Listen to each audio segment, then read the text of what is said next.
এই রমজানে আপনি দান জাকাত বের করতে পারবেন না, লাইলাতুল কদরকে মূল্যায়ন করতে পারবেন না। আর যখন আপনার ব্রেন 1 মাস আগে থেকে সাইকোলজিক্যালি মেন্টালি প্রিপেয়ার হচ্ছে যে আমি শাবানে সিয়াম আছি, কেন সামনে কি আসতেছে বলেন তো, একটু জোরে বলেন, সামনে কি আসতেছে? রমজান। ব্রেনে সিগন্যাল যাচ্ছে প্রতিদিন, যতদিন সিয়াম আছেন শাবানে প্রতিদিন ব্রেনে সিগন্যাল যাচ্ছে শাবানের পরই রমজান, শাবানের পরই রমজান। ব্রেন কিন্তু মেন্টালি প্রিপেয়ার হচ্ছে। এই রমজান আপনার পূর্ব প্রস্তুত অবস্থায় আসবে। এই রমজানে আপনি সিয়াম রেখে মজা পাবেন। এই রমজানে আপনি প্ল্যান করে তারাবির সালাত আদায় করতে পারবেন। এই রমজানে প্ল্যান করে পুরো কোরআন পড়ে শেষ করতে পারবেন পুরো রমজানে। এই রমজানে লাইলাতুল কদর জাগতে পারবেন।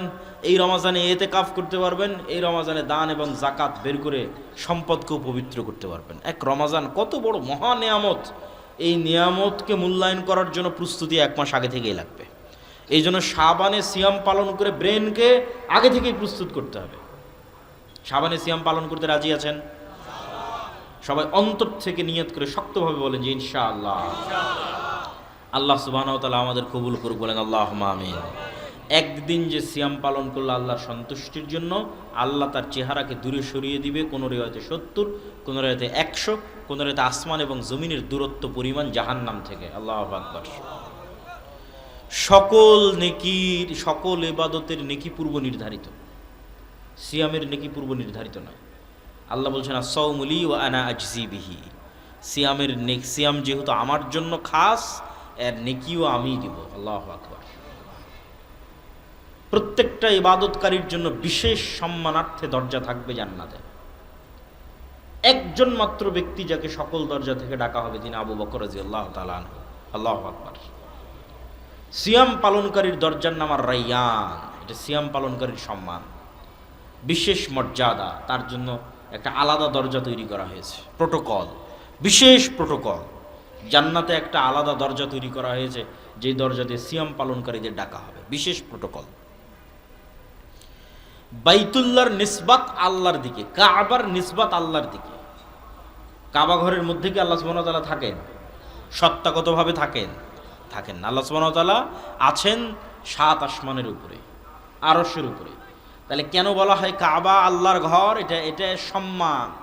কাবাকে সম্মান দেওয়া হচ্ছে, যে কাবাকে বলা হচ্ছে কার ঘর? আল্লাহর ঘর। সিয়ামের সম্মান, যে সিয়ামকে বলা হচ্ছে যে এটি একমাত্র ইবাদত পৃথিবীতে যা শুধুমাত্র কার জন্য? আল্লাহ সুবহানাহু ওয়া তাআলার। এই জন্য সিয়াম পালন করে আনন্দের সময় দুইটা, ইফতারির সময়। আর যেহেতু পূর্ব নির্ধারিত কোনো নেকি নাই, নেকি পাবে কার কাছে? এই জন্য আল্লাহর কাছে সাথে যখন সাক্ষাৎ হবে, তখন সিয়াম পালনকারী দ্বিতীয় খুশির মুহূর্ত, যে আল্লাহ সুবহানাহু ওয়া তাআলা তাকে কি সারপ্রাইজ দেন, তা সে যে সিয়াম পালন করেছে আর প্রতিদান বিনিময় আল্লাহ সুবহানাহু ওয়া তাআলা কি দেন। প্রিয় উপস্থিতি, সিয়াম পালন শয়তানকে কন্ট্রোল করার এক অন্যতম উপায়। আপনার শরীরের মধ্যে শয়তান প্রবেশ করে, রাসূল সাল্লাল্লাহু আলাইহি ওয়াসাল্লাম বলেছেন। রক্তনালীতে শয়তান চলে, তিনি বলেছেন। রক্তনালী সংকুচিত হয় সিয়াম পালন করলে। প্রত্যেকটা ইবাদতের সাথে মানুষের নাফসকে পবিত্র করার সম্পর্ক আছে। সালাতের মাধ্যমে আপনি এটাকে নাফসকে কন্ট্রোলে রাখতে পারবেন, সিয়ামের মাধ্যমে নাফসকে কন্ট্রোলে রাখতে পারবেন। জাকাত দেওয়ার মাধ্যমে নাফসের স্বভাবজাত চরিত্র হচ্ছে ও টাকা ভালোবাসে, জাকাত দেওয়ার মাধ্যমে ওইটা থেকে কৃপণতার রোগ থেকে নাফস পবিত্র হবে। নাফসের স্বভাবজাত স্বভাব হচ্ছে ও খেতে ভালোবাসে, খাওয়া বন্ধ করে দাও। খাওয়া বন্ধ করে দেওয়ার মাধ্যমে আপনি তাকে কন্ট্রোল করতে পারবেন যে না, তুমি খাবার থেকে বিরত থাকো। এই প্র্যাকটিসের মাধ্যমে তুমি গুনাহ থেকে বিরত থাকার প্র্যাকটিস অর্জন করো। নাফস ভালোবাসা অলসতায় কাটিয়ে দিতে, কিছু করবে না, সারাদিন শুয়ে বসে কাটিয়ে দিতে বলে না, একে বাধ্য করো 5 ওয়াক্ত সালাত আদায় করতে। যদি একে 5 ওয়াক্ত সালাত আদায় করতে বাধ্য করতে পারো, নাফস তোমার কন্ট্রোলে চলে এসেছে। এটা শয়তানের কন্ট্রোলে আর নাই। আপনি সালাতেও নাই, সিয়ামেও নাই, নিশ্চিত থাকেন আপনার নাফস কার কন্ট্রোলে আছে? জোরে বলেন না, কার কন্ট্রোলে আছে? শয়তানের কন্ট্রোলে আছে। তাহলে নাফসকে শয়তানের কন্ট্রোল থেকে মুক্ত করে নিজের কন্ট্রোলে নেবেন, আল্লাহ সুবহানাহু ওয়া তাআলার দাসত্বে আত্মসমর্পণ করবেন। তার 1 নম্বর 5 ওয়াক্ত সালাত, 2 নম্বর সিয়াম। সেই সিয়ামের একটা বড় নফল সিয়ামের মাসে আমরা অবস্থান করছি, শাবান মাসের সিয়াম। আল্লাহ আমাদের পালন করার তৌফিক দান করুক, বলেন আল্লাহুম্মা আমিন। আহমদ মুহাম্মদ মুস্তাফা সাল্লাল্লাহু আলাইহি ওয়াসাল্লামের প্রতি। আপনারা সবাই দীর্ঘ সময় যাবৎ ক্ষুধার্ত আছেন, আর খাবারের কথা শুনলে ক্ষুধা আর একটু বেড়ে যায়। এই জন্য আমাদের শ্রদ্ধেয় শায়েখ ডক্টর ইমাম হোসাইন হাফিজাহুল্লাহ আগেই বলেছেন যে ক্লাস হবে সংক্ষিপ্ত, এবং উনি কিন্তু বেশি ক্লাস নেননি আপনাদের, 30 থেকে 35 মিনিটের মধ্যে শেষ করেছেন। তো আমারও ক্লাস দার্স সংক্ষিপ্ত হবে। আমরা চেষ্টা করব 11টা থেকে 11:10 মধ্যে এই প্রোগ্রামের সমাপ্তি টানতে, যদি আল্লাহ সুবহানাহু ওয়া তাআলা তৌফিক দেয়। তো এর মধ্যে অনেকগুলো জরুরি কথা আছে, মূল আলোচনা করার খুব একটা সময় পাবো কিনা আল্লাহু আলাম। জরুরি কথাগুলো আগে শেষ করি। প্রথম জরুরি কথা, আমরা এখন কোন মাসে আছি? যদি সবাই বলেন দেখি কোন মাসে আছি? শাবান মাসে আছে। শাবান মাস এমন একটি মাস যে মাসে রাসূলুল্লাহ সাল্লাল্লাহু আলাইহি ওয়াসাল্লাম রমাজানের পরে সবচেয়ে বেশি নফল সিয়াম রাখতেন। আমার ধারণা আজকে এখানে যারা উপস্থিত আছেন তাদের অনেকেই আজকে সিয়াম ছিলেন, আমার ধারণা যদি ভুল না হয়।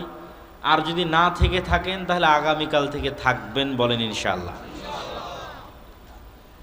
রাসূলুল্লাহ সাল্লাল্লাহু আলাইহি ওয়াসাল্লাম বলেন, যে মাসে সারা বছরের আমলনামা আল্লাহর নিকটে পেশ করা হয় সে মাসের নাম কি? শাবান মাস। আর আমি ভালোবাসি যে আমার আমলনামা এমন অবস্থায় আল্লাহর সামনে পেশ করা হবে যখন আমি সিয়াম অবস্থায় আছি। সিয়াম খুবই গুরুত্বপূর্ণ এবং ব্যতিক্রম একটি ইবাদত। শাইখ যেমন আপনাদের সামনে শোনাচ্ছিলেন, কুফুরি কাফফারা চমৎকার আলোচনা করছিলেন। তো আল্লাহর কাফফারা সিস্টেমের মধ্যে একটা বড় ব্যবস্থাপনা সিয়াম, কাফফারা সিস্টেম। আল্লাহ কাফফারার যে সিস্টেম দিয়েছে, যে ইমাম সাহেব বলবে যে তোমার পিতার এত ওয়াক্ত সালাত মিস গেছে, তুমি এত টাকা কাফফারা দাও। আসলে কিন্তু আল্লাহর কাফফারা সিস্টেমে টাকা আছে, ইমাম সাহেব এমনি এমনি বের করেনি। মেড ইন বাংলাদেশ, কিন্তু কোনো লজিক এবং যুক্তি দিয়ে বের করেছে। এখানে আল্লাহর কাফফারা সিস্টেমে টাকা আছে। আল্লাহর বেশিরভাগ কাফফারা সিস্টেমে বলা আছে গোলাম আজাদ করো, বলা আছে মিসকিন খাওয়াও, কোনো গুনাহের কাফফারায় বলা আছে 10 জন মিসকিন খাওয়াও, কোনো গুনাহের কাফফারায় বলা আছে 60 জন মিসকিন খাওয়াও। তো মিসকিন খাওয়াতেও টাকা লাগবে, গোলাম আজাদ করতেও টাকা লাগবে। আল্লাহর কাফফারা সিস্টেমে যখন টাকা শেষ হয়ে গেছে তখন সিয়াম, যে কেউ যদি টাকা দিয়ে কাফফারা আদায় না করতে পারে তাহলে গুনাহের কাফফারাতে কি দেওয়া আছে বলেন তো? সিয়াম দেওয়া আছে। যে কোনো গুনাহ আপনি উঠাতে পারেন, সেটা রমজানে দিনের বেলা স্ত্রীর কাছে যাওয়া হোক, সেটা আপনার হচ্ছে ওয়াদা বা শপথ ভঙ্গের, কসম ভঙ্গের কাফফারা হোক, সেটা হজের মধ্যে কোনো ভুল ত্রুটির কাফফারা হোক। কাফফারা শুরু টাকা দিয়ে, শেষ সিয়াম দিয়ে। তাহলে কাফফারা সিস্টেমের একটা বড় অংশ কি বলেন তো? সিয়াম। তাহলে গুনাহ মাফের একটা বড় মাধ্যম কি? সিয়াম। গুনাহ মাফ হওয়ার একটা বড় মাধ্যম সিয়াম। সিয়াম মানে শুধু পেটের সিয়াম, লজ্জাস্থানের সিয়াম নয়। ইন্নী নাযারতু লির-রাহমানি সাওমা ফালান উকাল্লিমাল ইয়াওমা ইনসিয়্যা। মারিয়াম আলাইহিস সালাতু ওয়াস সালাম বলছেন, আমি আজকে সিয়াম আছি তাই তোমাদের সাথে কথা বলবো না। সিয়াম আছি তাই কথা বলবো না। ইন্নী নাযারতু লির-রাহমানি সাওমা, আল্লাহর নামে নজর নেওয়াজ মানত করেছি সিয়ামের। ফালান উকাল্লিমাল ইয়াওমা, তাই আজকে কথা বলবো না ইনসিয়্যা, কোনো মানুষের সাথে। সিয়াম রাখলে মানুষের সাথে কথা বলা যাবে না, এটা আবার কেমন কথা? তাহলে সিয়াম মানে কি এটা আমরা এখনো বুঝতে পারিনি। সিয়াম মানে শুধু পেটের সিয়াম নয়, সিয়াম মানে জিহ্বার সিয়াম, সিয়াম মানে কানের সিয়াম, সিয়াম মানে চোখের সিয়াম, সিয়াম মানে পুরো অঙ্গ প্রত্যঙ্গের সবগুলোর সিয়াম। এগুলোকে বিরত রাখা গুনাহ থেকে। চোখ দিয়ে অশ্লীল দৃশ্য দেখা মানে এটা প্রকৃত সিয়াম নয়। কান দিয়ে অশ্লীল গান শোনা মানে এটা প্রকৃত সিয়াম নয়। ঠিক তেমনি আমি মুখ দিয়ে অশ্লীল কথা বলছি, এটা প্রকৃত সিয়াম নয়। নিশ্চিত থাকেন, যার কান গানের আওয়াজকে পছন্দ করে তার কান কোরআনের আওয়াজকে পছন্দ করবে না। খুব ভয়ঙ্কর রোগ এবং ব্যাধি। মানুষের অন্তরে যেই রাস্তা দিয়ে শয়তান হামলা করে, এই রাস্তাগুলোর একটা জিহ্বা, এই রাস্তাগুলোর একটা কান, এই রাস্তাগুলোর একটা চোখ, এগুলো দিয়ে শয়তান হামলা করে। এগুলো বর্ডার, ঢোকার রাস্তা, আক্রমণের রাস্তা। তাহলে যেই কান গান শুনতে ভালোবাসে, মৃত্যুর সময় ওই কানকে যদি বলা হয় বলো লা ইলাহা ইল্লাল্লাহ, ও লা ইলাহা ইল্লাল্লাহ বলতে ওর অন্তর থেকে ঘৃণা আসবে, নাক সিটকাবে। আর যদি ওই কানের পাশে কোনো একটা গান বাজিয়ে দেন, দেখবেন মরা লাশও জীবিত হয়ে গেছে, খুশিতে আনন্দে। কেননা পুরো জীবন ওর নেশা ছিল কিসে? বলেন কিসে ছিল? গানের আওয়াজে। খুব ভয়ঙ্কর। তাহলে যতক্ষণ এগুলো সবগুলো সিয়াম না থাকছে, ততক্ষণ এটা প্রকৃত বাস্তব সিয়াম হচ্ছে না। এই জন্য মারিয়াম আলাইহিস সালাতু ওয়াস সালাম জিহব্বার সিয়াম, কথা হবে না। জাকারিয়া আলাইহিস সালাতু ওয়াস সালামকে 3 দিনের সিয়াম দেওয়া আছে, জিহব্বা বন্ধ। আয়াতু আল্লাহ তুকাল্লিমান নাসা সালাসাতা ইয়াম, 3 দিন কথা হবে না। আর এই 3 দিন কি হবে? আল্লাহর জিকির হবে। যে অস্ত্র দিয়ে সবচেয়ে দ্রুত জাহান্নামে নেওয়া যায়, যে অস্ত্র দিয়ে সবচেয়ে দ্রুত জান্নাতে যাওয়া যায়। আজকে শয়তান যদি আপনাকে বলে অমুককে হত্যা কর, অমুকের সাথে জেনা কর, অনেক সময় লাগবে। এই প্ল্যান করে বাস্তবায়ন করতে অনেক সময় লাগবে। আর ওই প্ল্যানের মধ্যে 10,000 বার আপনি প্ল্যান ক্যান্সেল করার চিন্তা করবেন। কিন্তু এই যে নির্বাচন চলতেছে, অমুক নেতার দুর্নাম, তুমুক নেতাকে গালি, এগুলো দিতে কখনো 1বার 2বার ভাবা লাগে, চিন্তা করা লাগে? কথা বলে না যে চিন্তা করা লাগে? লাগে না। শয়তান আদেশ দিচ্ছে, বাটন চাপতেছে আর আপনি বলতেছেন। এই জন্য মাসিক আল ইতিসামে এই মাসের সম্পাদকীয় নির্বাচন কেন্দ্রিক যত গুনাহ। এবারে সম্পাদকীয় নাম কি বলেন? বলেন না যে নির্বাচন কেন্দ্রিক যত গুনাহ। মানে এক নির্বাচনে কত গুনাহ মানুষ করে জাহান্নামে যাওয়ার। এক নির্বাচন কত মানুষকে জাহান্নামে নিয়ে যেতে পারে। তার মধ্যে সবচেয়ে বড় গুনাহ হবে কিসের? জিহ্বার গুনাহ। কেন? গীবত, তোহমত, অপবাদ, পরনিন্দা, এগুলো না করলে এই গণতান্ত্রিক রাজনীতি আপনি করতেই পারবেন না, চালাতেই পারবেন না। তাহলে সামনে রমজান মাস আর এখন শাবান মাস, সিয়াম পালন করতে হবে। তাহলে সিয়াম পালনে পেট সিয়াম পালন করবে, লজ্জাস্থান পালন করবে, তার পাশাপাশি কি করবে? 1 নম্বরে জিহ্বা। আর নির্বাচন, এই আলোচনার মধ্যে যদি থাকেন তো এই সিয়াম আপনি পালনই করতে পারবেন না, শেষ। জিহ্বার সিয়াম শেষ। তাহলে জিহ্বা থাকবে বন্ধ, আর ওই জিহ্বায় জিকির উচ্চারণ হবে কার? আল্লাহ সুবহানাহু ওয়া তাআলার। জিকির মানে আপনাদের এই অঞ্চলের যে জিকির সেই জিকির নয়। জিকির খুব উপকারী, খুব গুরুত্বপূর্ণ। সকাল সন্ধ্যার জিকির আল্লাহর খুব প্রিয়, কিন্তু জিকির হতে হবে নবীর সুন্নাত অনুযায়ী। শুধু আল্লাহ বলে কোনো জিকির পৃথিবীতে নাই, না কোরআনে না হাদিসে। জিকির হবে অর্থবহ, পূর্ণাঙ্গ। 2টা বাক্য মনে থাকলেই হবে। জিকির হবে অর্থবহ, পূর্ণাঙ্গ। যার কোনো অর্থ নাই সেটার ব্যাপারে জিকির কি? আল্লাহু আকবার, আল্লাহ মহান, এটার অর্থ আছে, এটা পূর্ণাঙ্গ। সুবহান আল্লাহ, মহা পবিত্র মহান আল্লাহ, এটার অর্থ আছে। আলহামদুলিল্লাহ, প্রশংসা আদায় করছে আল্লাহর, এটার অর্থ আছে। লা ইলাহা ইল্লাল্লাহ, এটার অর্থ আছে। কিন্তু শুধু বললাম ইল্লাল্লাহ, এর কি অর্থ আছে? শুধু বললাম হু হু, এর কি অর্থ আছে? শয়তান যখন দেখে কোনো মানুষকে ইবাদত থেকে বিরত রাখতে পারছে না, তখন ও চিন্তা করে, একে তো ইবাদত থেকে বিরত রাখতে পারলাম না, কি করা যায়, কি করা যায়? চল একে দিয়ে বেদাত করাই। বুঝেননি মনে হয় আমার কথা? শয়তান যখন দেখে কোনো একটা মানুষকে সে সালাত থেকে, জিকির থেকে বিরত রাখতে পারতেছে না, এখন একে কেমনি জাহান্নামে নিয়ে যাবে?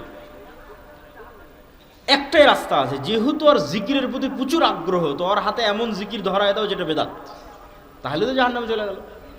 যেহেতু আর সালাতের প্রতি প্রচুর আগ্রহ, আগে এমন সালাত ধরিয়ে দাও যেটা বেদাত। যেহেতু আর দরুদের প্রতি প্রচুর আগ্রহ, আগে এমন দরুদ ধরিয়ে দাও যেটা বেদাত। শয়তান মানুষের সাইকোলজি অনুযায়ী প্ল্যান চেঞ্জ করে, মাস্টার প্ল্যানে চেঞ্জিং নিয়ে আসে। যাকে দেখবে সালাতে থেকে দূরে সরানো সহজ, ও তো সালাতেই গেল না, শেষ। ওকে বেদাত করিয়ে কোনো লাভ আছে নাকি? কথা বলে না, যার বেদাত করিয়ে কোনো লাভ আছে? কোনো লাভ নেই, তো নামাজেই যায় না, ওকে এমনি জাহান্নামে নিয়ে চলে গেছে ওকে। তাহলে বেদাত আমি করাবো কাকে? যাকে ইবাদত থেকে বিরত রাখতে পারছি না, তো ওর হাতে আরেকটা ইবাদত ধরিয়ে দাও, এটাও জিকির, হু হু করো, এটাও জিকির। দে ও চেয়েছিল ভালো কাজ করতে, চলে গেল জাহান্নামে। শয়তানের প্ল্যান, মাস্টার প্ল্যান। শয়তান সাইকোলজি অনুযায়ী প্ল্যান চেঞ্জ করে। আলেম ওলামাকে কোনো একটা গুনাহ দিয়ে তার জন্য জাহান্নামে নিয়ে যাওয়া খুব কঠিন। তো আলেম ওলামাকে কোন গুনাহে লিপ্ত করবে? হিংসা আর অহংকার। এটা আলেম ওলামাদের জন্য সহজ। যেই আপনি দেখেন অমুক আপনার বিরুদ্ধে এটা বলেছে, আপনার বিরুদ্ধে অমুক এটা বলেছে, শুরু হয়ে গেল। তাহলে শয়তান মাস্টার প্ল্যান চেঞ্জ করে সাইকোলজি অনুযায়ী। তাহলে শয়তানের প্ল্যানে সবচেয়ে দ্রুত জাহান্নামে নিয়ে যাওয়া যায় কোন অস্ত্র দিয়ে? জিহ্বা দিয়ে। আর আপনিও সবচেয়ে দ্রুত জান্নাতে চলে যাবেন কোন অস্ত্র দিয়ে? জিহ্বা দিয়ে। উজু লাগবে না, কেবলামুখী হওয়া লাগবে না, মসজিদে যাওয়া লাগবে না, জিকির করতে এগুলো লাগে নাকি? কিচ্ছু লাগবে না। শুধু মানুষের গীবত, অপবাদ, নিন্দা করিয়েন না, অপ্রয়োজনীয় কথা বলিয়েন না, জিহ্বাটা বন্ধ রাখেন আর বলতে থাকেন লা ইলাহা ইল্লাল্লাহু ওয়াহদাহু লা শারীকা লাহু লাহুল মুলকু ওয়া লাহুল হামদু ওয়া হুয়া আলা কুল্লি শাইইন কাদির। লা ইলাহা ইল্লাল্লাহ লা হাওলা ওয়া লা কুওয়াতা ইল্লা বিল্লাহ সুবহানাল্লাহি বিহামদিহি সুবহানাল্লাহিল আযীম। মুখের উপর চড়িয়ে নেন এই কথাগুলোকে। আস্তাগফিরুল্লাহ আল্লাযী লা ইলাহা ইল্লা হুয়াল হাইয়ুল কাইয়্যুম ওয়া আতুবু ইলাইহি। সবচেয়ে সহজ ইবাদত, যা দিয়ে বেশি দ্রুত মানুষ জান্নাতে যাবে। জিহ্বা থাকবে বন্ধ, মানে মানুষের সাথে কাজে ব্যবহার হবে না, আর জিকিরে থাকবে ব্যস্ত রব্বুল আলামিনের। তাহলে একে তো শয়তানের রাস্তা কিন্তু বন্ধ হয়ে গেছে। ও তো আপনাকে দিয়ে জেনা করাতে পারবে না, হত্যা করাতে পারবে না, করাতে পারবে কি? জিহ্বা দিয়ে জাহান্নামে নিয়ে যাবে। ওটা তো বন্ধ, ওটা তো আপনি বন্ধ করে দিয়েছেন। পাশাপাশি এটাকে কাজে লাগে আপনি সহজে জান্নাতে চলে যাচ্ছেন। বলেন আল্লাহু আকবার। তাহলে সামনে শাবান, এখন আমরা শাবান, সামনে রমাজান। সিয়াম মানে নির্বাচনের মধ্যে অবস্থান করতেছেন। সিয়াম মানে শুধু পেটের সিয়াম বা লজ্জাস্থানের সিয়াম নয়, জিহ্বার, চোখের, কানের সবগুলোর সিয়াম পালন করতে হবে। না হলে শুধু না খেয়ে থাকা হবে, নেকি অর্জন হবে না। এগুলোর পিছনে অসংখ্য হাদিস আছে। শাবানে কেন সিয়াম রাখবেন? যে শাবানকে গুরুত্ব দিতে পারবে ও রমাজানকে গুরুত্ব দিতে পারবে। একটা মুসল্লি যখন দৌড়ে জামাতে অংশগ্রহণ করে, কোনো মতে একটা রাকাত পায়, তারপরে ঠক ঠক করে বাকি 3 রাকাতে সিজদা দিয়ে দৌড়ে কারাগার থেকে মুক্তি পাওয়া ব্যক্তির মতো মসজিদ থেকে বের হয়ে আসে, এই ব্যক্তি কি সালাতে কোনো আনন্দ পেতে পারে? কখনোই নয়। তো এইরকম হঠাৎ সালাত উপস্থিত হলো আর হঠাৎ সালাত বিদায় নিল, এই সালাতে কোনো আনন্দ নাই। হঠাৎ একদিন সকালে ঘুম থেকে উঠে শুনছি আজকে রমজান। এই রমজানকে আপনি মূল্যায়ন করতে পারবেন না। এই রমজানে আপনি তারাবি আদায় করতে পারবেন না। এই রমজানে আপনি কোরআন পড়ে শেষ করতে পারবেন না তেলাওয়াত করে। এই রমজানে আপনি দান জাকাত বের করতে পারবেন না। লাইলাতুল কদরকে মূল্যায়ন করতে পারবেন না। আর যখন আপনার ব্রেন 1 মাস আগে থেকে সাইকোলজিক্যালি, মেন্টালি প্রিপেয়ার হচ্ছে যে আমি শাবানে সিয়াম আছি, কেন? সামনে কি আসতেছে বলেন তো? একটু জোরে বলেন, সামনে কি আসতেছে? রমাজান। ব্রেনে সিগন্যাল যাচ্ছে প্রতিদিন। যতদিন সিয়াম আছেন শাবানে, প্রতিদিন ব্রেনে সিগন্যাল যাচ্ছে শাবানের পরই রমজান, শাবানের পরই রমজান। ব্রেন কিন্তু মেন্টালি প্রিপেয়ার হচ্ছে। এই রমাজান আপনার পূর্ব প্রস্তুত অবস্থায় আসবে। এই রমাজানে আপনি সিয়াম রেখা মজা পাবেন। এই রমাজানে আপনি প্ল্যান করে তারাবির সালাত আদায় করতে পারবেন। এই রমাজানে প্ল্যান করে পুরো কোরআন পড়ে শেষ করতে পারবেন পুরো রমাজানে। এই রমাজানে লাইলাতুল কদর জাগতে পারবেন। এই রমাজানে ইতিকাফ করতে পারবেন। এই রমাজানে দান এবং জাকাত বের করে সম্পদকেও পবিত্র করতে পারবেন। এক রমাজান কত বড় মহা নিয়ামত! এই নিয়ামতকে মূল্যায়ন করার জন্য প্রস্তুতি 1 মাস আগে থেকেই লাগবে। এই জন্য শাবানে সিয়াম পালন করে ব্রেনকে আগে থেকেই প্রস্তুত করতে হবে। শাবানে সিয়াম পালন করতে রাজি আছেন? সবাই অন্তর থেকে নিয়ত করে শক্তভাবে বলেন যে ইনশাআল্লাহ। আল্লাহ সুবহানাহু ওয়া তাআলা আমাদের কবুল করুক, বলেন আল্লাহুম্মা আমিন। একদিন যে সিয়াম পালন করলে আল্লাহর সন্তুষ্টির জন্য আল্লাহ তার চেহারাকে দূরে সরিয়ে দিবে, কোন রিওয়ায়াতে 70, কোন রিওয়ায়াতে 100, কোন রিওয়ায়াতে আসমান এবং জমিনের দূরত্ব পরিমাণ জাহান্নাম থেকে। আল্লাহু আকবার। সকল নেকির, সকল ইবাদতের নেকি পূর্ব নির্ধারিত, সিয়ামের নেকি পূর্ব নির্ধারিত নয়। আল্লাহ বলছেন আস-সাওমু লি ওয়া আনা আজজি বিহি। সিয়ামের নেকি, সিয়াম যেহেতু আমার জন্য খাস, এর নেকিও আমিই দিব। আল্লাহু আকবার। প্রত্যেকটা ইবাদতকারীর জন্য বিশেষ সম্মানার্থে দরজা থাকবে জান্নাতে। একজন মাত্র ব্যক্তি যাকে সকল দরজা থেকে ডাকা হবে, তিনি আবু বকর রাদিয়াল্লাহু তাআলা আনহু। আল্লাহু আকবার।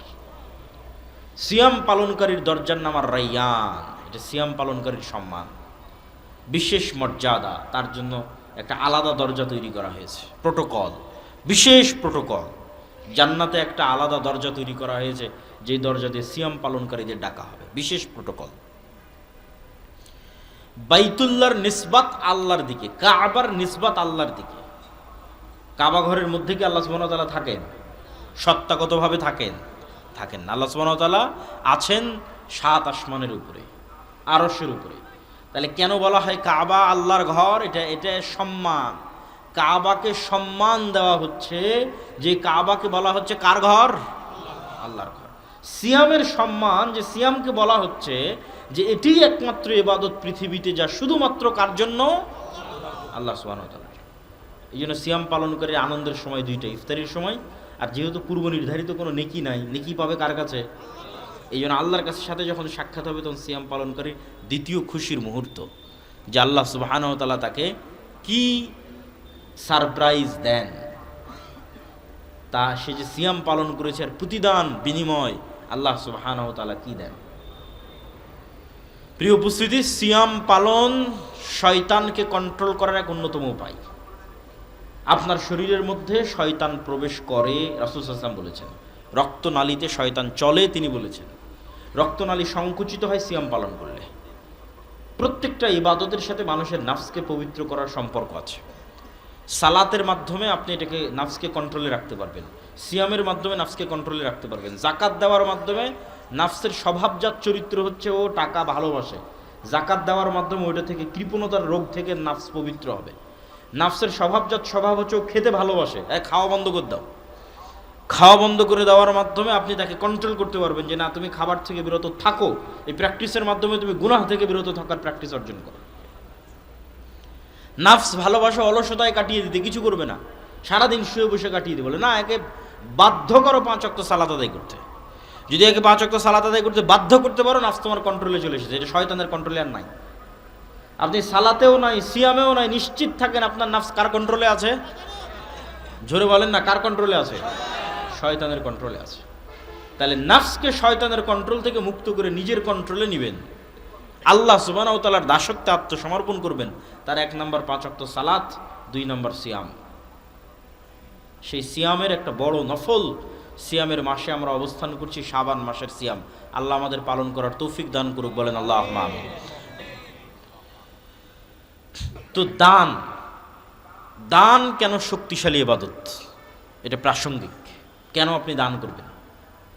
জরুরি কথার মধ্যে এটা একটা জরুরি কথা। কেন দান করবেন? দান কেন শক্তিশালী ইবাদত? আলোচনার শুরুতেই বলেছি আল্লাহর কাফফারা সিস্টেমের 1 নাম্বার শুরু হয় কি দিয়ে? টাকা দিয়ে। আবারও জোরে বলেন তো, কি দিয়ে শুরু হয়? টাকা দিয়ে। তাহলে দুনিয়াতেই গুনাহের কাফফারা করে নেওয়া যাচ্ছে কি দিয়ে? আপনি নিশ্চিত থাকেন এই টাকা দিয়ে কিয়ামতের মাঠে গুনাহের কাফফারা হবে।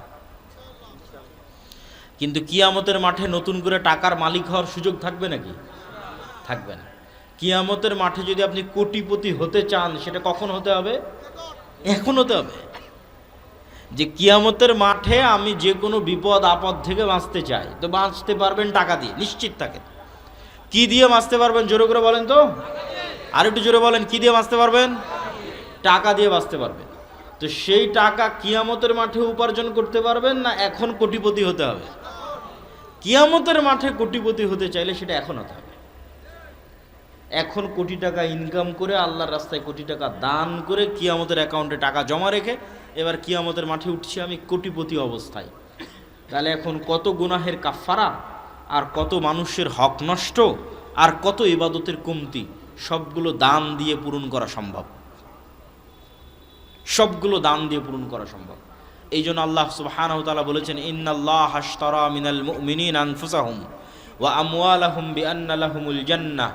আল্লাহ জান্নাত বিক্রি করে দিতে চান 2 শ্রেণীর মানুষের কাছে, যারা তাদের সবচেয়ে দামি সম্পদ নিজের আত্মাকে আল্লাহর রাস্তায় কুরবানি করে দিবে, মানে জিহাদ ফি সাবিলিল্লাহ করে শহীদ হয়ে যাবে। 2 নাম্বার, যারা তাদের ধন সম্পদ দিয়ে জান্নাত কিনতে চায়। ঠিক গুলশানে প্লট বিক্রি হয় না, ফ্ল্যাট বিক্রি হয় না, আল্লাহ জান্নাতের ফ্ল্যাট সেল করছেন, আল্লাহ বিক্রেতা। এবং এটাকে আল্লাহ ব্যবসা হিসেবে নাম দিয়েছেন, হাল আদুল্লুকুম আলা তিজারাতিন তুনজিকুম। তো আমি কি তোমাদের এমন একটা ব্যবসার কথা বলবো না যেই ব্যবসা তোমাদের নাজাত দিবে জাহান্নাম থেকে? এটা ব্যবসা, আল্লাহ বিক্রি করবেন, সেল করবেন। জান্নাতের ফ্ল্যাট, জান্নাতের প্লট, জান্নাতের বাগান, জান্নাতের নদী নালা ঝর্ণা সব বিক্রি হবে। একটা গল্প শোনেন। একজন ব্যক্তি রাসূলুল্লাহ সাল্লাল্লাহু আলাইহি ওয়াসাল্লামের কাছে এসে বলছেন, আল্লাহর নবী, আমার বাড়ির পাশে একজন ব্যক্তির খেজুরের একটা গাছ আছে, যে খেজুরের গাছ হেলে হেলে পড়ে আমার বাড়ির মধ্যে ঢুকে গেছে। আমার ছোট ছোট বাচ্চারা সেই গাছের খেজুর পাড়ে, সেই ব্যক্তি বকাঝকা করে। রাসূলুল্লাহ সাল্লাল্লাহু আলাইহি ওয়াসাল্লাম ওই ব্যক্তিকে ডেকে পাঠিয়ে বললেন, জান্নাতে একটা খেজুর গাছের বিনিময়ে এই খেজুর গাছ তুমি এই গরিব মিসকিন মানুষকে দিয়ে দাও। বলেন আল্লাহু আকবার। বিক্রি হচ্ছে না? হচ্ছে না? বিক্রি হচ্ছে। জান্নাতে একটা খেজুর গাছ পাবে আর দুনিয়াতে একটা খেজুর গাছে দিয়ে দিবে, তাহলে জান্নাতের খেজুর গাছ পর্যন্ত বিক্রি হয়ে যাচ্ছে। চিন্তা করেন, জান্নাতের খেজুর গাছ বিক্রি হয়ে যাচ্ছে। এখন এই ব্যক্তি রাজি হলো না। এখানেও শিক্ষা আছে, ব্যক্তি মালিকানায় নবীরও জোর চলে না। ইসলাম ব্যক্তি মালিকানায় বিশ্বাস করে। টাকার মালিক আমি দিব না, দান করব না। যেমন যিনি এখন এই 10 শতকের মালিক, তিনি যদি বলে যে না আমি এটা দিব না, তিনি চাইলে দানও করতে পারে। কিন্তু যদি বলে না দিব না, তাহলে কি আপনি জোর করে নিতে পারবেন? পারবেন না। ব্যক্তি মালিকানায় নবীরও জোর চলে না। দিবে না, কি করার? দিবে না, শেষ। জান্নাতে একটা খেজুর গাছের বিনিময়ে দিবে না তো কি করার? এখন আবু দাহদা নামে একজন সাহাবীর কানে এই কথা গেছে। ওনার লোভ তৈরি হয়ে গেছে, জান্নাতে একটা খেজুর গাছ আমার নামে কনফার্ম, নিশ্চিত। লোভ, পরকালমুখী চিন্তার মানুষ যারা যারা জান্নাতকে দেখতে পায়, তাদের চিন্তা চেতনা ভিন্ন। সে তখন ওই ব্যক্তিকে গিয়ে বলছে যে আমার বিশাল বড় খেজুরের বাগান আছে, ভাই পুরো খেজুরের বাগান তোর, তুই একটা খেজুরের গাছ আমাকে দিয়ে দে। এই আবু দাহদা ওই ব্যক্তিকে গিয়ে বলছে যে আমার বিশাল বড় খেজুরের বাগান আছে, এই পুরো খেজুরের বাগান তুই নিয়ে নে আর এই খেজুরের গাছটা আমাকে দিয়ে দে। এখন ওই ব্যক্তি চিন্তা করতেছে যে বিশাল খেজুরের বাগান, ওর তোর কোনো শত্রুতা নাই, শত্রুতা নাই যে দিবে না, এরকম কোনো জেদও নাই। ঠিক আছে, বিশাল খেজুরের বাগানের বিনিময়ে এই খেজুরের গাছটাও আবু দাহদাকে দিয়ে দিয়েছে। আবু দাহদা এসে এখন রাসূল সাল্লাল্লাহু আলাইহি ওয়াসাল্লামকে বলতেছে, আল্লাহর নবী আপনি বলেছিলেন যে এই খেজুরের গাছটা যদি কেউ এই গরিব বা মিসকিনকে দিয়ে দেয় তাহলে তার জন্য জান্নাতে একটা খেজুরের গাছ হবে, কথা কি ঠিক? রাসূল সাল্লাল্লাহু আলাইহি ওয়াসাল্লাম বলছেন হ্যাঁ, কথা ঠিক।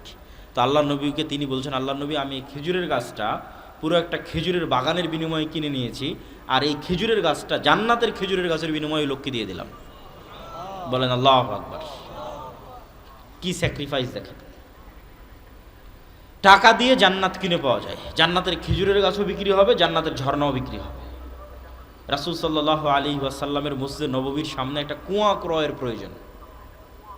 কুয়া, যে কুয়ার মালিক ইহুদি, মুসলমানদের উজু গোসলে দরকার হয়। আল্লাহর নবী বললেন জান্নাতে একটা ঝর্ণার বিনিময়ে কে এই কুয়া মুসলমানদের জন্য ওয়াকফ করে দিবে? উসমান ইবনে আফফান বললেন, আল্লাহর নবী জান্নাতে একটা ঝর্ণার বিনিময়ে আমি এই কুয়া কিনে আল্লাহর রাস্তায় ওয়াকফ করে দিলাম। আল্লাহু আকবার। সে উসমান বিন আফফানের সম্পদ এখনও আছে। উসমান বিন আফফানের নামে ব্যাংক অ্যাকাউন্ট আছে, উসমান বিন আফফানের নামে খেজুরের বাগান আছে, উসমান বিন আফফানের নামে অসংখ্য হোটেল আছে মসজিদে নববী এবং মক্কার হারামের পাশে। উসমান বিন আফফানের দান শেষ হয়নি। আজ 1400 বছর পার হয়ে গেছে, উসমান বিন আফফানের সাদাকায়ে জারিয়া চলমান আছে। বলেন আল্লাহু আকবার। কি তাদের ইখলাস আর কি তাদের নিয়ত! তো অর্থ খুব প্রয়োজন, অর্থ দিয়ে জান্নাত কিনে পাওয়া যায়। এই জন্য রাসূল সাল্লাল্লাহু আলাইহি ওয়াসাল্লাম বলেছেন দুইটা মানুষের সাথে ঈর্ষা জায়েজ, যে ইলম অর্জন করে মানুষকে বিতরণ করতেছে, আর একটা যাকে আল্লাহ টাকারও মালিক করেছে, আবার আল্লাহর রাস্তায় ব্যয় করার তৌফিক দিয়েছে। কত মানুষ টাকার মালিক হয়েছে, ওই টাকা দুবাইয়ে গিয়ে শেষ করছে, কক্সবাজারে গিয়ে শেষ করছে, সেন্ট মার্টিন পার্বত্য চট্টগ্রামে গিয়ে শেষ করছে, থাইল্যান্ড ব্যাংকক সিঙ্গাপুর উড়িয়ে শেষ করে দিচ্ছে, আমেরিকা ইংল্যান্ড ইউরোপ শেষ নাই, বিনোদনে টাকা শেষ, মদ জুয়া আড্ডায় টাকা শেষ। কয়জন লাখপতি কোটিপতিকে আল্লাহ এই তৌফিক দিয়েছে যে তার ওই কোটি টাকা লাখ টাকা আল্লাহর রাস্তায় ব্যয় করার সুযোগ দিয়েছে। আল্লাহু আকবার। এই সত্যি সৌভাগ্যবান, দাউদ সুলাইমানের মতো সৌভাগ্যবান। দাউদ সুলাইমান যেমন সৌভাগ্যবান, কোটি টাকার মালিক, কিন্তু সেই টাকা ব্যয় হবে আল্লাহর রাস্তায়। উসমান ইবনে আফফানের মতো সৌভাগ্যবান, কোটিপতি, কিন্তু ব্যয় হবে আল্লাহর রাস্তায়, বিনোদনে নয়, আরাম আয়েশে নয়। এর চাইতে সৌভাগ্যবান পৃথিবীতে কেউ নাই। এই জন্য টাকা উপার্জন করতে হবে এবং টাকা উপার্জন করে আল্লাহর রাস্তায় দান করতে হবে। মুসলমানেরা ব্যবসায়ী জাতি, বিজনেসম্যান কওম, তাদেরকে চাকুরিজীবী বানিয়েছে ইউরোপিয়ানরা। ব্যবসা না করলে দান করতে পারবেন না। কেন কৃষিকাজকে আল্লাহ অপছন্দ করেছে? কৃষিকাজের নাম কাফের, শাইখ বলে গেলেন। মাটিতে বীজ লুকিয়ে রাখে, আর যে কাফের সে ইমান লুকিয়ে রাখে, আর ওই কাফের কৃষক মাটিতে বীজ লুকিয়ে রাখে। কৃষি কাজ করে দান করা কঠিন আছে। দান করতে হলে ব্যবসায়ী করতে হবে। এই জন্য রাসূলুল্লাহ সাল্লাল্লাহু আলাইহি ওয়াসাল্লাম বলেছেন, আত-তাজির আস-সাদুক আল-আমিন, সত্যবাদী আমানতদার ব্যবসায়ী কিয়ামতের মাঠে নবী রাসূলদের সাথে থাকবে। কত বড় ফজিলত! সত্যবাদী আমানতদার ব্যবসায়ী কিয়ামতের মাঠে কাদের সাথে থাকবে? নবী রাসূলদের সাথে থাকবে। এই জন্য ব্যবসা করে টাকা উপার্জন করে আল্লাহর রাস্তায় দান করতেই হবে। একটা টাকাও যদি হালাল উপায়ে ইনকাম করা যায়, ওটা আল্লাহর দয়া, রহমত। বস্তুবাদী চিন্তাধারায় আপনি একটা টাকা উপার্জন করবেন, এটা শুধু ওই টাকাটাই উপার্জন করছেন, যে আমার 500 টাকা দরকার, এটা বস্তুবাদী চিন্তাধারা। আর ইসলামে আমি 500 টাকা উপার্জন করতে যাচ্ছি না, আমি আল্লাহর দয়া, আল্লাহর রহমত উপার্জন করতে যাচ্ছি। এই কনসেপ্টে আগাতে হবে। থাকবেন অল্পে তুষ্ট, কিন্তু ইনকাম করতে হবে সর্বোচ্চ আল্লাহর রাস্তায় দান করার জন্য। অল্পে তুষ্ট মানে বিলাসী নয়, অপচয়কারী নয়। যেটা আমি আমার আর এক বক্তব্যে বলেছি, ধনী হতে চাইলে বিলাসী অপচয় করা যাবে না। পোর ড্যাড এবং রিচ ড্যাড বইয়ের লেখক এটাই বলেছেন, যে রিচ মাইন্ড সেট আপ আর পোর মাইন্ড সেট আপ কী। দিলাম 50 লক্ষ টাকা আজকে আপনাদের সবাইকে। গরিবকে, যে 50 লক্ষ টাকা নিয়ে গিয়ে মনে করবে যে আমি একটা দামি 3 পিস নিব, দামি পাঞ্জাবি নিব, দামি জুতা নিব, দামি গাড়ি নিব, এ গরিব, আজীবন গরিব থাকবে। আর যে 50 লক্ষ টাকা নিয়ে গিয়ে বলবে যে আমার ছেঁড়া পাঞ্জাবি আছে, পাঞ্জাবি ছেঁড়াই থাক, আমার জুতা ময়লা আছে, ময়লাই থাক, এই 50 লক্ষ টাকা এমন জায়গায় ইনভেস্ট করব যেখান থেকে আবার টাকা ইনকাম হবে। এখন যে নিয়ে গিয়ে গাড়ি কিনলো, গাড়িতে তো তেল খরচ হবে, টাকার খরচ তো আরও বেড়ে গেল। আর যে 50 লক্ষ টাকা নিয়ে গিয়ে এমন জায়গায় ইনভেস্ট করলো যেখান থেকে টাকা বের হবে, ধনী কোনো না কোনো দিন ধনী হবেই। তাহলে অল্পে তুষ্ট মানে ওই যে বিলাসিতা, বিলাসিতা মুক্ত। তো যাক, আমি আমার আলোচনার মূল কথায় আসি। জরুরি আলোচনা করতে করতে বলেছি আলোচনা শেষ হয়ে যাবে। একটা জরুরি আলোচনা শেষ করলাম, সাবান। 2 নম্বর জরুরি আলোচনা হচ্ছে দান অত্যন্ত পাওয়ারফুল ইবাদত।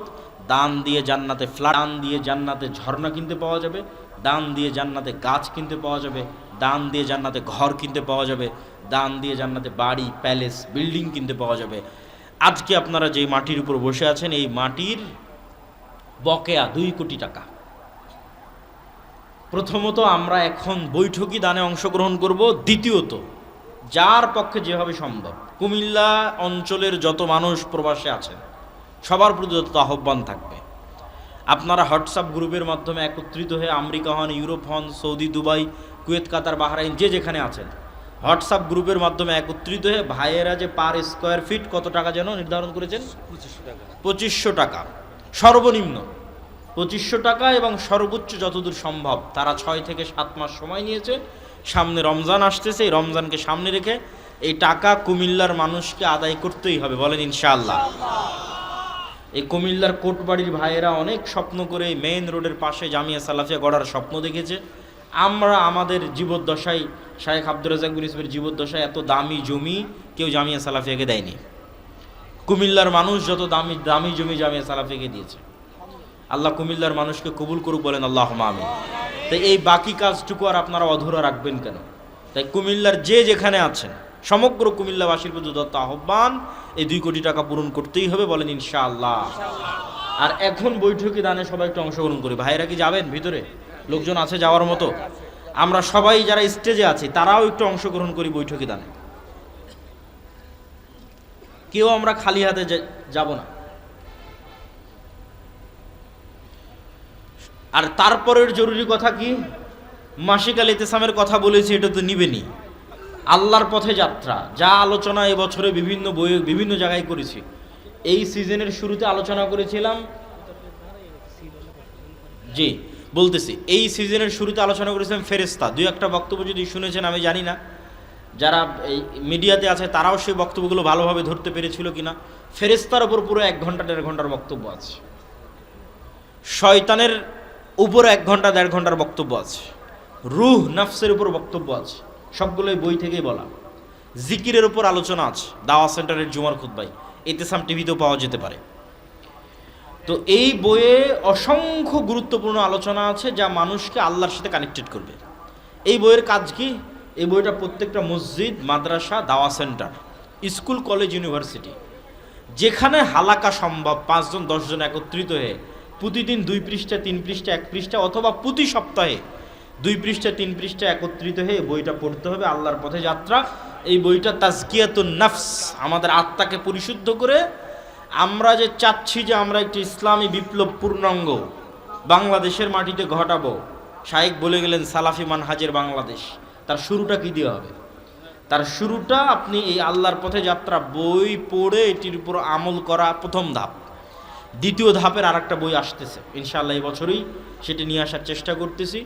এই দুইটা প্রত্যেক ওই সমস্ত ব্যক্তির জন্য পড়া অপরিহার্য। এই দুইটা বই, একটা আল্লাহর পথে যাত্রা আর একটা আসবে এই বছরে, যারা চায় যে তারা পূর্ণাঙ্গ ইসলামের একটা বিজয়ের স্বপ্ন দেখে এবং সেই বিজয়ে অংশগ্রহণ করতে চায়। কি তার কাজ হবে, কি তার দায়িত্ব হবে, এটি নিয়ে বিস্তারিত আলোচনা করা আছে। মাসিক আল ইতিসামের এই মাসের সম্পাদকীয় খুব গুরুত্বপূর্ণ। নির্বাচন কেন্দ্রিক যত গুণা দরকার হয়, শুধু এই প্রবন্ধটা আলাদা করে লিফলেট করে ফ্রি বিতরণ করা দরকার। নির্বাচন কেন্দ্রিক যত গুণা, পারলে পুরো ইতিসাম ফ্রি বিতরণ করবেন, না পারলে শুধু এই সম্পাদকীয়টা আলাদা করে লিফলেট করে সারা বাংলাদেশের এই নির্বাচনের মৌসুমে তারা মানুষের দ্বারে দ্বারে ভোট চেয়ে বেড়াবে। আপনারা মানুষকে জাহান্নাম থেকে বাঁচানোর চেষ্টা করবেন, বলেন আল্লাহুম্মা আমিন। আচ্ছা, আমাদের যত ভলেন্টিয়ার আছে সবাই ভিতরে প্রবেশ করেন। সকলের প্রতি উদাত্ত আহ্বান যে আপনাদের এখন এখানে খাবারের ব্যবস্থা করেছে ভাইয়েরা, তারা তো এখানেই খাবারটা গ্রহণ করবে, তাই না? আপনারা অবশ্যই আমার বক্তব্য শেষ হওয়ার পর সারিবদ্ধভাবে বসবেন। সারিবদ্ধভাবে বসে আপনারা খাবার সুন্নাত অনুযায়ী বিসমিল্লাহ আলহামদুলিল্লাহ বলে খাবার গ্রহণ করে শয়তানকে সুযোগ দিবেন না, হইচই হই হুল্লোড় করবেন না, ঠেলাঠেলি করবেন না। আর শাইখ আব্দুর রাজ্জাক বিন ইউসুফের কথা বলতেই হয়, যেহেতু উনি এই প্রতিষ্ঠানের মূল উদ্যোক্তা, স্বপ্নদ্রষ্টা। ওনার কিছু কথা স্মরণে রাখবেন। উনি যখনই জামিয়া সালাফের কথা বলে ওনার দুটো কথা সব জায়গায় থাকে। এক, আমার হাতে টাকা নাই, এ কথা সত্য, এখানে প্রতিষ্ঠান গড়বই গড়বো, এ কথা সত্য, বলেন ইনশাআল্লাহ। 2 নম্বর, উনি আর একটা কথা বলে, আপনি যদি কিছুই না দিতে পারেন দোয়া করবেন কোথায়? আল্লাহর কাছে। যদি উপরে কবুল হয়ে যায় নিচে কেউ ঠেকাতে পারবে না। তো শাইখ আব্দুর রাজ্জাক বিন ইউসুফের এই 2টা কথা যেন আপনাদের স্মরণে রাখে যে আমরা জামিয়া সালাফের জন্য কিছুই যদি না করতে পারি, অন্তত যেন আল্লাহ সুবহানাহু ওয়া তাআলার কাছে দোয়া করি যে আল্লাহ তুমি কুমিল্লার মাটিতে এই জামিয়া সালাফকে কবুল করো, বলেন আল্লাহুম্মা আমিন। এই বলে আমার সংক্ষিপ্ত বক্তব্য এখানেই শেষ করছি। ভাইয়েরা সারিবদ্ধভাবে বসে খাবার গ্রহণ করবেন। আজকের মতো আপনাদের কাছ থেকে এখানেই বিদায় নিচ্ছি। আশা করছি রমজানের মধ্যে কুমিল্লার মানুষ আমাদেরকে হতাশ করবে না ইনশাআল্লাহ। আল্লাহ জি, আসসালামু আলাইকুম। আপনারা বাকি কথাটা নির্দেশনা আপনারা মাইকে দিয়ে দেন। সবাই বসেন সারিবদ্ধভাবে খাবারের জন্য। আর বই পাবেন বের হতেই গেটেই হাতের ডানে স্টল আছে বইয়ের আলাদা। আচ্ছা আচ্ছা।